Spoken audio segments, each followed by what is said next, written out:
আপনারা জানেন যে গত ২৬ তারিখে মহামান্য সুপ্রিম কোর্টের হাইকোর্ট বেঞ্চে আইনজীবী রকুনুজ্জামান উনি রেলের 40% যে পোষ্য করে এটা বাতিলের জন্য একটি রিট আবেদন করেছেন। একটা রুল শুনানি হয়নি, তো আবেদন করার পরপরই উনি ফলো করে মিডিয়ায় প্রচার করছে যে আসলে 40% কোটা বাতিলের জন্য আমি একটি মানে রিট পিটিশন দায়ের করেছি। তা আমার প্রশ্ন হচ্ছে যে উনি এত কোটা থাকতে হঠাৎ করে 40% রেল পোষ্য কোটা এটার পিছনে কেন লাগলেন?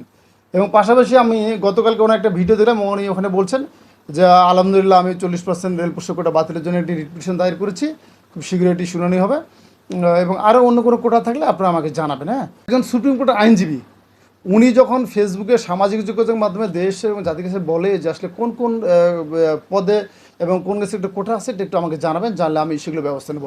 একজন আইনজীবী জানে উনি কি আসলে ফিটারে দুধ খায় যে উনি কোন কোন কোটায় কোথায় কত পার্সেন্ট কোটা আছে, কোন কোন সেক্টরে কার কত কোটা আছে, এটা কিছু জানেন না। তার মানে আমার কাছে মনে হচ্ছে এই কথার মাধ্যমে ওনাকে অবশ্যই কেউ না কেউ পরিচালিত করছে।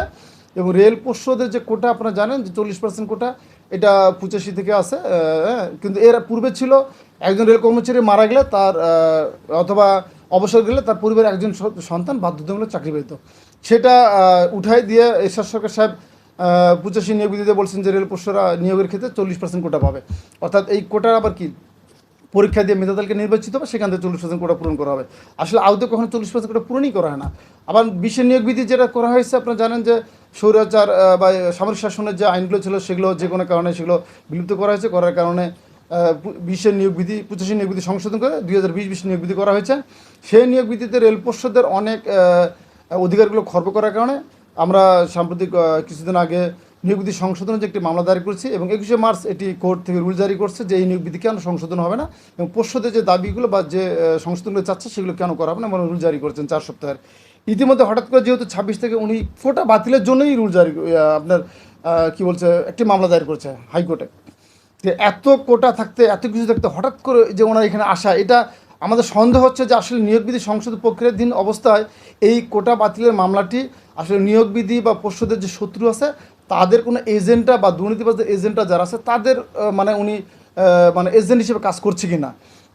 পাশাপাশি আপনারা জানেন যে রেল পোষ্য যে উনি ওখানে বলছেন শ্রমিক কৃষক যে আসলে তারা অনগ্রসর জাতি, অনগ্রসর যাত্রী কারা? অনগ্রসর জাতি হচ্ছে সেই যে যার আয় কম, যার পরিবার দুর্বিষহ জীবনযাপন করে, রেলের 3য় ও 4র্থ শ্রেণীর কর্মচারী, এদের বেতন সামান্য বেতন। তো এরা আসলে আমরা মনে করি যে এরাই তো অনগ্রসর যাত্রী, কারণ এদের দুরবস্থা এত যে 8,250 টাকা স্কেলে এজ রেল কর্মচারী তার সংসার চালানোই কষ্টকর। সেই কারণেই রেল জন্মলগ্ন থেকেই ব্রিটিশ, পাকিস্তান এবং বাংলাদেশ স্বাধীন হওয়ার পর বঙ্গবন্ধু শেখ মুজিবুর রহমান সহ প্রত্যেকে চিন্তা করেছে যে রুট লেভেলের কর্মচারী যারা, এদের পরিবার যদি চাকরি শেষ হয়ে যায় সেক্ষেত্রে মানে খুব বাজে অবস্থায় চলে যায় এবং দৈনদশার মধ্যে যাপন তাদের করতে হয়। সেখানে সে পরিবার যদি স্বাবলম্বী থাকে, পরিবারের জন্য কোনো বিপদগ্রস্ত না হয়, সেই জন্য তার পরিবারের সন্তানদের স্বাবলম্বী করার জন্য, পরিবারকে সহযোগিতা করার জন্যই কিন্তু এই কোটার বিবর্তন।